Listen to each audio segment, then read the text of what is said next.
Bruce Lee était un artiste martial et un acteur phénoménal, dont la philosophie et le style de combat ont marqué l'histoire. Athlète hors pair, il possédait une vitesse explosive. Il était le génie des arts martiaux. Récemment, des personnes de son entourage ont pris la parole pour révéler certains détails sur la légende. Parmi elles, Don Inosanto, son plus proche élève partenaire d'entraînement et ami de toujours. Après des décennies de silence, Inosanto brise aujourd'hui le silence. Qu'a révélé Inosanto et comment cela change-t-il notre vision de Bruce Lee? Plongez avec nous au cœur de cette histoire fascinante. La révélation stupéfiante Dan Inosanto, né en 1936, est un artiste martial renommé et l'un des plus proches confidents de Bruce Lee. Il a joué un rôle déterminant dans le développement et l'enseignement du Jeet Kune Do, la philosophie martiale personnelle de Lee. Inosanto a initié Lee à diverses armes, notamment le nunchaku, et a joué à ses côtés dans le film Le jeu de la mort. Pendant des années, Inosanto s'est abstenu de parler publiquement de certains aspects civils de la vie privée de Lee, comme le respect de sa vie privée et ses rôles au cinéma. Cependant, dans une récente interview, il s'est confié sur leurs relations, leurs entraînements et la philosophie de Lee. Cette réaction fait suite à la sortie du nouveau film de Quentin Tarantino, dans lequel le légendaire artiste martial et acteur Bruce Lee est de présenter sous un jour, pour le moins insultant. Ces révélations sont stupéfiantes. Après la sortie de Once Upon a Time in Hollywood de Tarantino, Don Inosanto, profondément choqué par la représentation de Bruce Lee dans le film, a décidé de briser le silence. Lee, interprété par Mike Moe dans le film, est dépeint comme un vantard arrogant qui défie le personnage de Brad Pitt, le cascadeur Cliff Booth, en duel sur le plateau de la série télévisée Le Frélon Vert, dans laquelle Lee a joué dans la réalité, incarnant le rôle de Kato, l'acolyte de la série. Mosley prétendait également être capable de battre le légendaire boxeur Cassius Clay. Personnellement, j'admire Cassius Clay. Vraiment. Ce que j'admire dans son sport, c'est le véritable esprit de combat qui prévaut avant l'affrontement avec Booth, qu'il met d'abord au tapis, avant d'être finalement vaincu. L'arbitre arrête le combat avant le 3e round.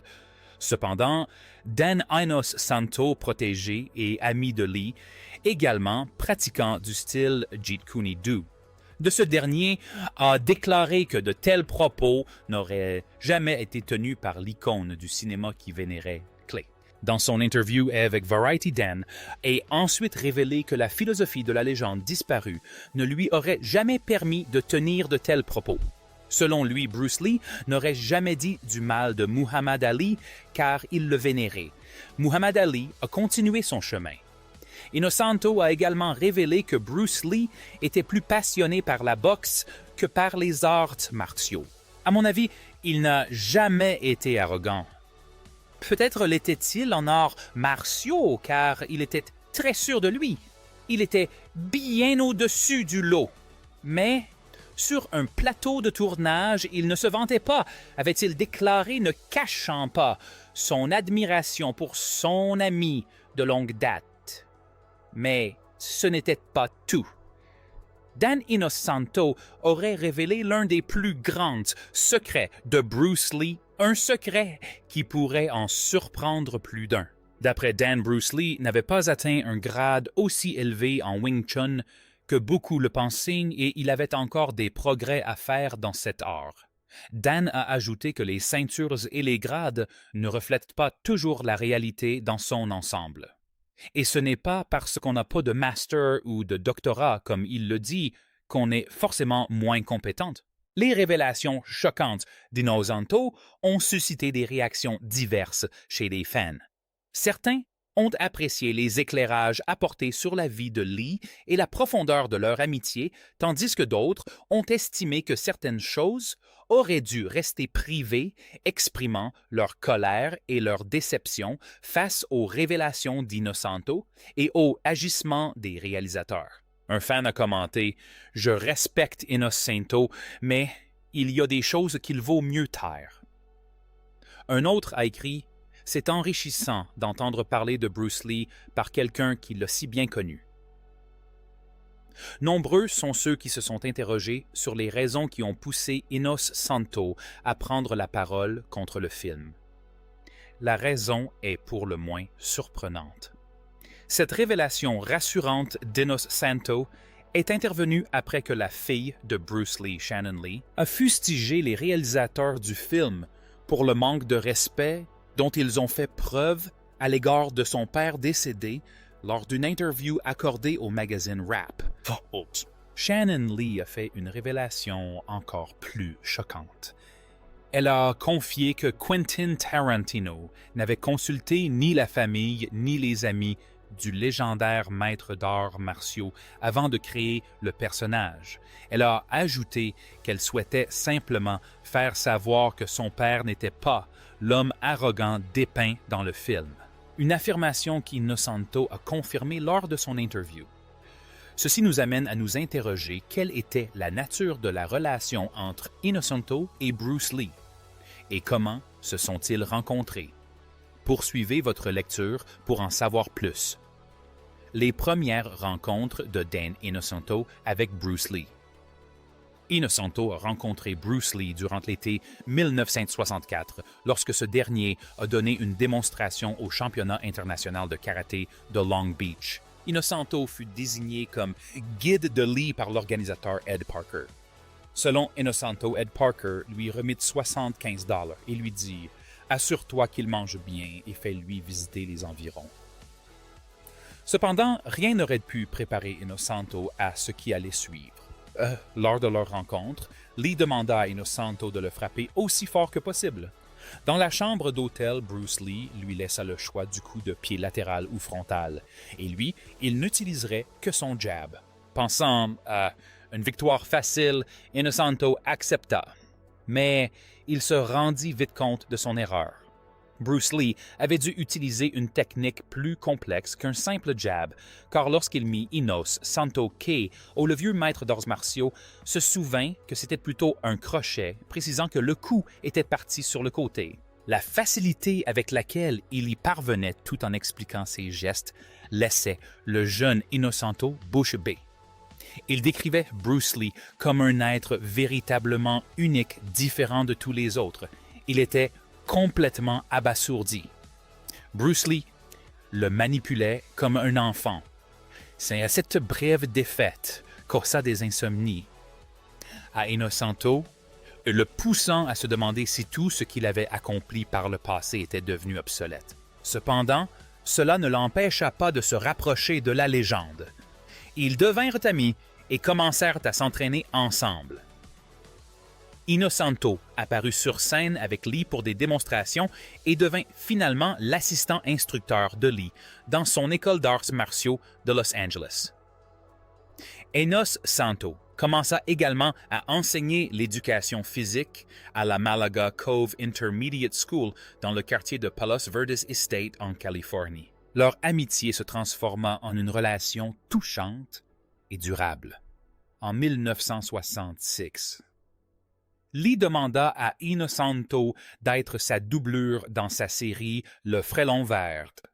Innocento interpréta le rôle du méchant Lo Sing dans l'épisode La menthe religieuse. Il fit ensuite découvrir le nunchaku et Bruce Lee, qui à l'époque considérait cet art martial comme un gadget inutile.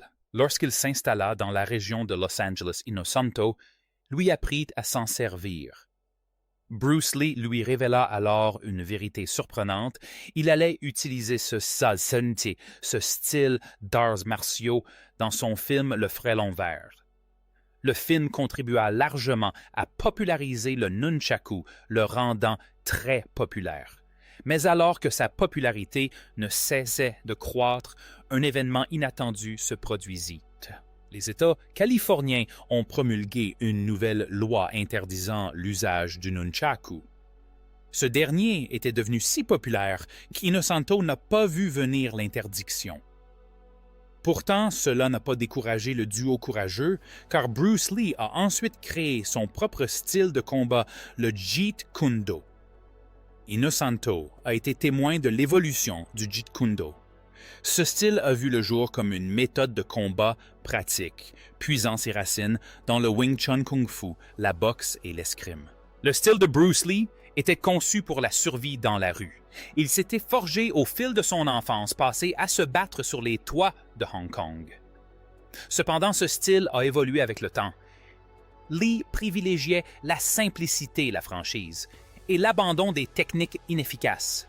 Il était également convaincu que le style devait être adapté à chaque élève. La légende raconte qu'Inosanto lui avait dit que le Jeet Kune Do de 1968 serait différent de celui de 1969 et que celui de 1969 serait différent de celui de 1970, illustrant ainsi la pérennité et l'évolution de ce style. En 1972, Lee, inquiet de la popularité croissante du Jeet Kune Do, ferma ses écoles et obtint d'Inosanto la promesse de ne pas l'enseigner à des fins commerciales. Il l'autorisa toutefois à former officieusement un petit nombre d'élèves. La même année, Inosanto partagea l'affiche avec Lee dans son film « Le jeu de la mort ». Il prit un congé de son poste d'enseignant pour interpréter un expert en escrime défendant le 3e niveau d'un pédophile. Au 3e niveau, il était prévu de trouver une personne formée au maniement des armes. C'était le rôle d'Inosanto. Cependant, alors que Bruce Lee perfectionnait sa propre méthode de combat, le Jeet Kune Do, ou voie du point intercepteur, qui combinait différentes techniques d'entraînement comme le Kung Fu, l'escrime, la boxe et la philosophie, un événement inattendu se produisit. Une tragédie si bouleversante qu'elle laissa tout le monde incrédule se produisit, changeant à jamais la vie de ses proches, notamment celle d'Inosanto. Dans sa réaction à la disparition de Bruce Lee le 20 juillet 1973, Osanto déclara « Le monde a perdu une légende. Moi, Bruce Lee n'avait que 32 ans lorsqu'il mourut subitement à Hong Kong, provoquant une onde de choc mondial. Sa carrière prometteuse fut brutalement interrompue par sa mort soudaine. Ce jour-là, Bruce avait rencontré l'actrice Betty Ting-pei pour discuter d'un film. Se plaignant de maux de tête, il prit un analgésique appelé Equick. Il s'allongea pour faire une sieste et ne se réveilla jamais. Les médecins conclurent plus tard que son décès était dû à un œdème cérébral, un gonflement du cerveau. Mais la véritable cause de ce gonflement reste un mystère. Certains évoquent une réaction allergique à l'analgésique. D'autres incriminent un coup de chaleur ou des problèmes de santé sous-jacents. Des théories du complot ont même suggéré un acte criminel et un assassinat. Mais ses proches, comme Daniel Santo, s'attardent moins sur le mystère que sur l'héritage. La disparition de Bruce Lee a été un coup dur pour Inosanto, le plongeant dans un profond choc. Il a porté le cercueil de Lee lors de ses funérailles. Dans son interview, Inosanto se souvient s'être demandé comment son ami de longue date avait pu mourir si jeune. Cependant, il a fini par accepter la réalité de la mort de Bruce Lee, reconnaissant que cela arrive. Il a donc appris à faire face à cette épreuve. Je donne un séminaire à Carl, à ce groupe et à certains de mes étudiants. Je vais principalement me concentrer sur les arts martiaux de John Fon, ou Jad, d'origine indonésienne, malaisienne et philippine, avec peut-être un peu de thaïlandais. Les circonstances qui les entourent l'ont toujours intrigué. À 74 ans, Inosanto a de nouveau révélé qu'il n'y a pas un seul jour où il n'a pas pensé à son ami disparu au moins une fois, peut-être 2, 3, 4 ou même 5 fois. Et ce jusqu'à aujourd'hui. Après la disparition de Bruce Lee, Dan Inosanto prit une décision surprenante. Inosanto cesse d'enseigner l'éducation physique en 1975 et se consacra entièrement à l'enseignement des arts martiaux. En 1976, il fit certifier son partenaire d'entraînement Richard Bustillo comme instructeur principal de Jeet Kune Do. En 1960, il enseigna aux joueurs des Dallas Cowboys comment intégrer des arts martiaux à leur entraînement. Inosanto s'indigne de voir de prétendus experts s'enrichir en enseignant le Jeet Kune Do. Il lutta contre ce phénomène en fondant l'Académie Inosanto d'arts martiaux, où il enseignait les concepts du GKD, associés à des arts martiaux philippins, tels que le Kali, l'Eskreya, le Kanto et le Silat. Il pressentait que Lee suivait cette voie et continua de souligner l'importance d'un entraînement individualisé. Il a formé de nombreux élèves célèbres, dont Diana Lee Inosanto, sa fille, et l'actrice Brandon Lee, l'acteur et fils de Bruce Lee, Jerry Potty et Paul Vunach. Life, page 424. Il a également publié une série de vidéos d'entraînement aux arts martiaux mixtes, au cello, à la boxe thaïlandaise, au maniement des bâtons, au Kali, au Jeet, au Kundu, au MMA, à la boxe et au désarmement. Dan a dit un jour, Bruce a tout donné. Son esprit, son corps, son âme. Il a payé le prix fort pour avoir repoussé ses limites. Bruce Lee n'a pas vécu longtemps, mais il a vécu pleinement. En seulement 32 ans, il a révolutionné les arts martiaux et le cinéma. L'héritage du Jeet Kune Do. Dans le monde des arts martiaux, Inosanto est un dépositaire de l'histoire et un acteur de l'histoire en train de s'écrire. Surtout connu comme partenaire d'entraînement et confident de Bruce Lee et comme son disciple le plus gradé en Jeet Kune Do, l'expérience martiale d'Inosanto s'étend sur plusieurs années avant et après son passage auprès de la légende iconoclaste. Dan Inosanto a été initié aux arts martiaux japonais dès son enfance par l'étude du judo de combat auprès d'un oncle revenu de la Seconde Guerre mondiale, grâce à la position respectée de son père au sein de la communauté philippino-américaine de Stockton et des environs en Californie. Inosanto eut l'opportunité d'étudier et de s'entraîner auprès de plusieurs maîtres que son père avait côtoyés et soutenus.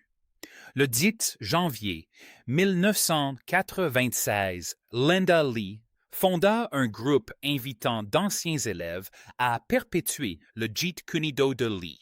Inosanto assiste à la première réunion, mais refusa d'adhérer au groupe. Cela créa une division entre les membres fondateurs qui suivaient scrupuleusement les techniques originales de Lee et les adeptes comme Inosanto désireux de faire évoluer le Jeet Kune Do. En 1996, Inosanto fut nommé Homme de l'année par le magazine Black Belt et en 2012, il fut interviewé pour le documentaire Je suis Bruce Lee.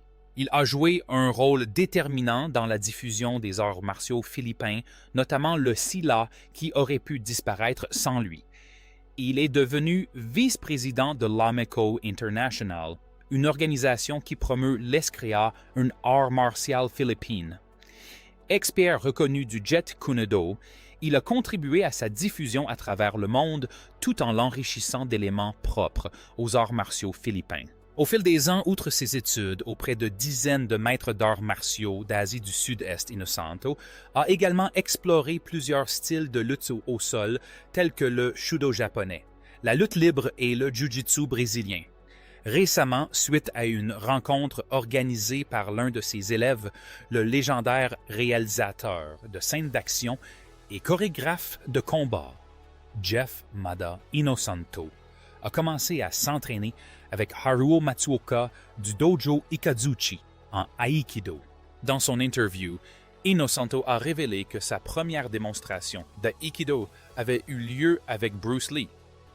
Il a souligné que le Jeet Kune Do n'était pas seulement un style de combat, mais une philosophie d'expression personnelle et d'adaptabilité.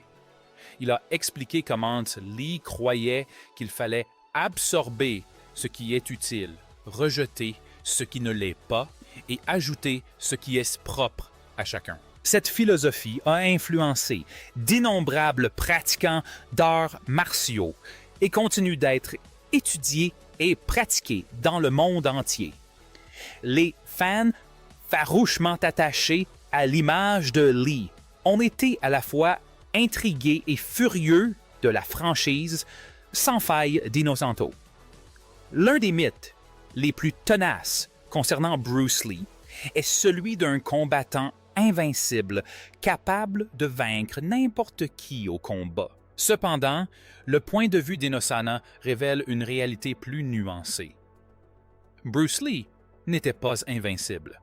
Inosana explique qu'il était humain comme tout le monde. Si les compétences extraordinaires et les réflexes fulgurants de Lee étaient indéniables, Inosana souligne que Lee lui-même reconnaissait ses limites. La philosophie du Jeet Kune Do prônée par Lee mettait l'accent sur l'adaptabilité et l'apprentissage de chaque expérience. Cela signifiait qu'il comprenait l'importance de la défaite comme moyen de progresser. Inosanto a raconté des séances d'entraînement où Lee se mettait volontairement en difficulté pour tester sa capacité à se relever et à s'adapter. C'était la marque du génie de Lee. Non pas qu'il fût invincible, mais qu'il apprenait constamment à surmonter les obstacles.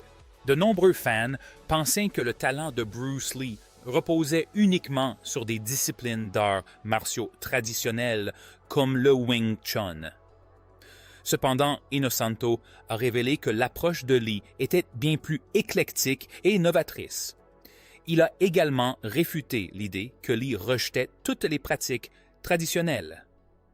Si Lee critiquait les systèmes d'arts martiaux qui privilégiaient la forme au détriment de la fonction, il respectait profondément les principes fondamentaux de style comme le Wing Chun et le Tai Chi. Une autre idée reçue répandue est c'est que les incroyables capacités de Bruce Lee étaient purement innées, le fruit d'un talent naturel plutôt que d'un travail acharné. Inosanto s'est empressé de démentir ce mythe, soulignant les années d'efforts que la légende a consacrées à son art. Son témoignage et sa décision de prendre la parole ont permis de mettre en lumière la dimension humaine de Bruce Lee, révélant ses luttes, ses doutes et sa quête incessante de la perfection. Ces récits ont permis de dresser un portrait plus complet de Lee, non seulement comme une icône des arts martiaux, mais aussi comme un homme avec ses forces et ses faiblesses. La décision de Dan Inosanto de s'exprimer a ouvert de nouvelles discussions sur la vie et l'héritage de Bruce Lee. Pour Dan, prendre la parole ne se limitait pas à rectifier l'histoire. Il s'agissait de protéger la vérité, d'honorer un ami qui ne pouvait plus se faire entendre. Inosanto s'entraînait quotidiennement avec Bruce. Il était témoin de sa sueur, de sa douleur, de sa passion. Et pour lui, l'idée que Bruce puisse se comporter comme un clown était non seulement fausse, mais insultante pour tout ce que Bruce représentait. Dan Inosanto n'était pas seulement un élève de Bruce Lee. Il est l'un des derniers témoins vivants de l'univers personnel de Bruce, de sa philosophie, de sa discipline, de sa vie privée. Lorsque Dan a pris la parole, il a donné du poids aux sentiments partagés par les fans. L'héritage de Bruce Lee mérite d'être respecté et non tourné en dérision. Si certains fans sont contrariés d'autres, apprécient ses réflexions personnelles. dans un monde où les légendes peuvent être réécrites par Hollywood. Don Innocento a choisi la vérité. Il a choisi de rester fidèle à la réalité de son ami. Et pour cela, les fans de Bruce Lee lui seront éternellement reconnaissants. Que pensez-vous de la décision de Daniel Ozento de défendre Bruce Lee? A-t-il eu raison de révéler que Lee n'était pas au sommet de sa forme en arts martiaux? Partagez votre avis dans les commentaires ci-dessous. N'oubliez pas d'aimer, de partager et de vous abonner pour plus de contenu. Cliquez également sur la vidéo ci-dessous. Vous allez adorer.